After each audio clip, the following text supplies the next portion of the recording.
नमस्कार, स्वागत है आपका द न्यूज पर। मैं हूं आपके साथ शेरिन। उत्तर प्रदेश का सियासी पारा लगातार बढ़ता जा रहा है। दरअसल आपके लिए बता दें कि अभी तक केशव प्रसाद मौर्य को लेकर चल रही थी खबरें और ये आ रही थी कि सीएम योगी आदित्यनाथ को जल्द ही उनके पद से हटाया जा सकता है। पर इसी बीच में अब सीएम योगी आदित्यनाथ की मुलाकात पल्लवी पटेल से, जी हां, अब इस मुलाकात के बाद एक नया ही मोड़ जो है वो उत्तर प्रदेश की राजनीति में आता हुआ दिखाई दे रहा है। जिस तरीके से पल्लवी पटेल की पार्टी अपना दल कामरावादी भाजपा के साथ नहीं है, पर बावजूद इसके भी पल्लवी पटेल ने कल सीएम योगी आदित्यनाथ से की मुलाकात और इसी मुलाकात के बाद सियासी गलियारे में लगातार केशव प्रसाद मौर्य के नाम की भी हो रही है चर्चा कि अब सीएम योगी आदित्यनाथ को क्या मिल गई है यह केशव प्रसाद मौर्य की काट। जी हां,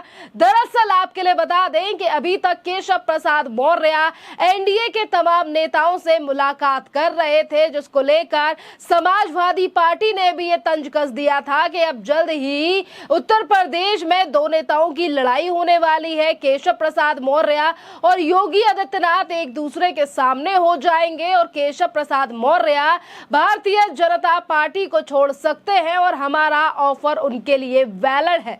इस तरीके की बात करने वाली समाजवादी पार्टी के लिए भी बड़ा झटका जो है ये लगा है। जिस तरीके से कल बैठक करने के लिए मुख्यमंत्री सीएम योगी आदित्यनाथ से मिलने के लिए कमेरावादी पार्टी की नेता पल्लवी पटेल खुद ही सीएम योगी आदित्यनाथ से कल मिलने के लिए पहुंची थी और दरअसल केशव प्रसाद मौर्य की काट जो है वो पल्लवी पटेल को इसीलिए बताया जा रहा है क्योंकि 2022 में हुए विधानसभा के चुनाव में पल्लवी पटेल ने ही सिराथू की विधानसभा सीट से केशव प्रसाद मौर्य को करारी हार दी थी और वो भी एक पिछड़ी नेता है और जिसकी वजह से ये माना जा रहा है कि यदि पल्लवी पटेल भारतीय जनता पार्टी यानी कि सीएम योगी आदित्यनाथ के साथ आती हैं तो क्या केशव प्रसाद मौर्य का पत्ता कट सकता है। जी हां, अभी तक केशव प्रसाद मौर्य का पल्ला भारी दिख रहा था। लगातार नेता ये कह रहे थे कि सीएम योगी आदित्यनाथ की गद्दी जा सकती है, पर आपके लिए बता दें कि केंद्रीय नेतृत्व के द्वारा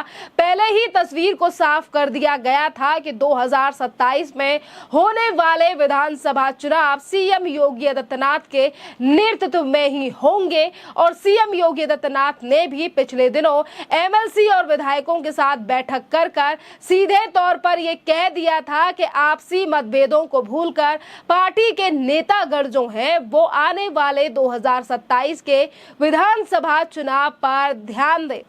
आपके लिए बता दें कि पल्लवी पटेल एनडीए के सहयोगी दल का जो है वो हिस्सा नहीं है और इसी के साथ आपके लिए बता दें कि पल्लवी पटेल एनडीए सहयोगी दल अपना दल यानी कि सोने लाल की नेता और केंद्रीय मंत्री अनुप्रिया पटेल की बहन है और पल्लवी पटेल ने केशव प्रसाद मौर्य को 2022 के विधानसभा चुनाव में सिराथू की सीट पर 12,000 वोटों से हराया था। अपना दल कमेरावादी पार्टी की नेता पल्लवी पटेल ने सीएम योगी आदित्यनाथ से बैठक की जिस पर उन्होंने औपचारिक तौर पर कहा कि वो अपनी विधानसभा सीट के लिए मुलाकात करने के लिए सीएम योगी आदित्यनाथ से मिलने आई थी।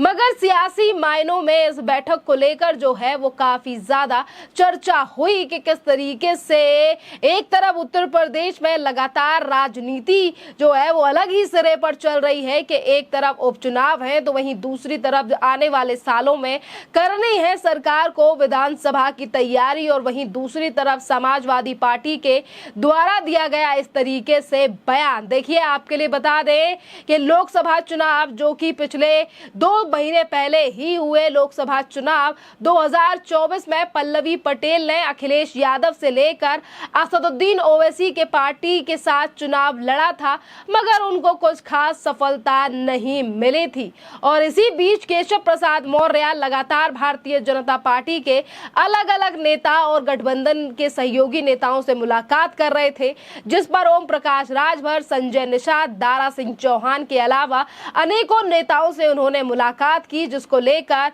ये देखा जा रहा था कि सीएम योगी आदित्यनाथ से ही मुलाकात जो है वो केशव प्रसाद मौर्य ने नहीं की थी। और इसी के साथ साथ नौकरियों को लेकर भी आंकड़े मांगे गए थे सरकार से, जिस पर सरकार ने कल ही जो है वो रिपोर्ट पेश कर दी। यानी कि अब बता दें आपके लिए कि सीएम योगी आदित्यनाथ भी बड़े दांवपेच खेलते हुए अब उत्तर प्रदेश में नजर आ रहे हैं और सीएम योगी आदित्यनाथ ही 2027 तक मुख्यमंत्री रहने वाले हैं। इस बात से प्रतीत होता है जिस तरीके से कल उन्होंने बैठक की है और 2027 में होने वाले विधानसभा चुनाव की तैयारियों को लेकर सीधा संदेश पार्टी के नेताओं को दिया है कि आपसी मतभेदों को भूलकर नेतागण आने वाले विधानसभा चुनाव पर ध्यान दें। और इसी के साथ जो अधिकारी नहीं सुन रहे हैं जनता की बातें और जनता को न्याय नहीं दिला रहे हैं, उनकी शिकायत भी नेता सीएम योगी आदित्यनाथ के आवास यानी कि सीएम आवास में करें और उन अधिकारियों के ऊपर भी कार्रवाई होगी। और आपके लिए बता दें कि सीएम योगी आदित्यनाथ की इसी बैठक में हिस्सा लेने वाले गाजियाबाद से विधायक नंदकिशोर गुर्जर, जो कि बीजेपी के विधायक हैं, उनका बयान भी इस बैठक को लेकर और उत्तर प्रदेश में जो सियासी उठापटक इन दिनों चल रही है उस पर भी बयान सामने आया है। सुनिए क्या कह रहे हैं बीजेपी के विधायक नंदकिशोर गुर्जर। देखिए, तो ये तो सब मीडिया की उपज है।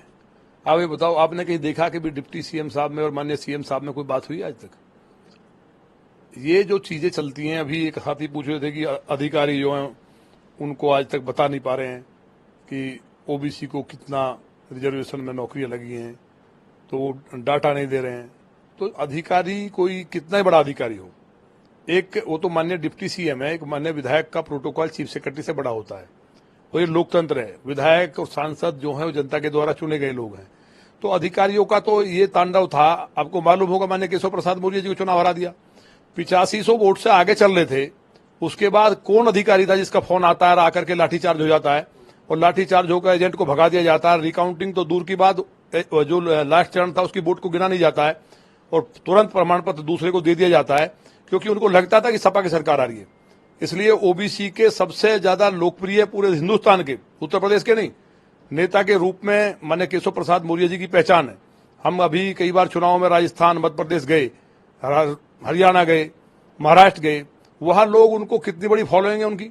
तो वो सब चीज से बौखला करके कहीं ना कहीं समाजवादी पार्टी वालों को लगता है कि ओबीसी के ठेकेदार हम हैं, तो उनको चुनाव में मतलब जबरन हरा करके चुनाव में दे दिया गया। मेरी खुद की रिकाउंटिंग करा दी गई भाई, मैं खुद गवाह हूं। 9000 वोट से जीतने के बाद भी मेरी रिकाउंटिंग कराई गई। तो अधिकारियों का ये स्थिति जो है, उनके ऊपर कहीं ना कहीं नजर गई है, उन पर कार्रवाई होगी। माने केशव प्रसाद मौर्य जी, मतलब कोई एक बात बताइए, दुर्योधन जो है वो केशव को बांधने चला था, खुद ही निपट गया कि नहीं निपटा? केशव को कोई बांध पाया है? चाहे वो केशव द्वापर में हो या आज कलयुग में हो, केशव को बांधने के चक्कर में दुर्योधन खुद निपट गया। तो केशव जी हैं कार्यकर्ता के, जहां केशव जी चले जाते हैं कार्यकर्ता में जब निराशा भी ऊर्जा आ जाती है। 325 सीट उनकी लीडरशिप में आई है, सारा प्रदेश जानता है। तो केशव जी का अपना एक अलग जलवा है यार, प्रदेश का एक कार्यकर्ता मानता है। और उनकी बात को जो अभी आप लोग भी बार बार दोहरा रहे थे, संगठन हमेशा ही ऊपर होता है। और ये मैं नहीं कह रहा, संगठन नहीं होगा विधायक कहां से बनूंगा मैं? जब विधायक नहीं बनूंगा सरकार कहां से बनेगी? तो ये कोई अखबार वालों ने चला दिया जी ऐसा है वैसा है कि मुख्यमंत्री के बीच में, डिप्टी सीएम के बीच में कोई खींचतान है, तो ऐसा कुछ है नहीं, कोई खींचतान नहीं है। सबके अंदर प्रेम भाव है, सब अपना काम कर रहे हैं। जो अधिकारी ये कोशिश करते हैं कि बड़े नेताओं के बीच टकराव है दिखाने का, कहीं ना कहीं उनके खिलाफ कार्रवाई होगी। और वो अधिकारी दुर्योधन का रूप है, तो वो केशव को ना बांध पाए ना बांध पाएंगे। उनका ऑपरेशन बढ़िया होगा, वो सब निपट जाएंगे। केशव को बांधने के चक्कर में जो भले लोग थे भीषम जी जैसे भी निपट गए थे। देखिए, नंदकिशोर गुर्जर ने सीधे तौर पर कहा है कि सीएम योगी आदित्यनाथ की तरफ से ये बैठक जो थी वो चुनावों को देखते हुए थी और किस तरीके से समाजवादी पार्टी के समय के कुछ अधिकारी हैं जो कि सरकार को बदनाम करने का प्रयास करते हैं, जनता का काम नहीं करते हैं। पर उन अधिकारियों को ये समझना चाहिए कि समाजवादी पार्टी अब राज्य में वापस नहीं आएगी और ऐसे अधिकारियों के खिलाफ अब सरकार एक्शन भी लेगी, जो कि जनता की बात नहीं सुनते हैं। और इसी के साथ केशव प्रसाद मौर्य को लेकर भी नंद किशोर गुर्जर ने कहा है कि केशव प्रसाद मौर्य सरकार का हिस्सा है और वो कहीं भी पार्टी को छोड़कर नहीं जा रहे हैं। वो एक ओबीसी के नेता हैं और ओबीसी समाज जो है वो आज भी केशव प्रसाद मौर्य के साथ है और सीएम योगी आदित्यनाथ और केशव प्रसाद मौर्य के बीच में कोई भी लड़ाई नहीं है, बल्कि हमारी सरकार 2027 के बाद भी मजबूती से उत्तर प्रदेश में टिकी रहेगी। खैर, इस पूरे मामले पर आपकी जो भी राय हो, आप भी हमें कमेंट कर जरूर बताइए। धन्यवाद।